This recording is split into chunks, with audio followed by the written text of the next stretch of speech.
Hi guys, so today I'm going to be showing you how to use this washing machine.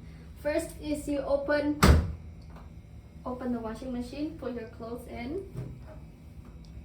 Close, make sure it's locked, and then turn on. If it's on, you can choose the menu here. I'll choose the quick wash. Here you can adjust the temperature, the spin, the timer, and then you can start. Second is you put the softener over here.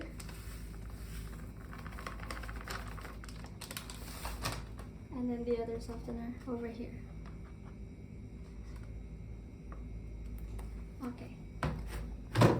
Next is you turn it on, press the button over here.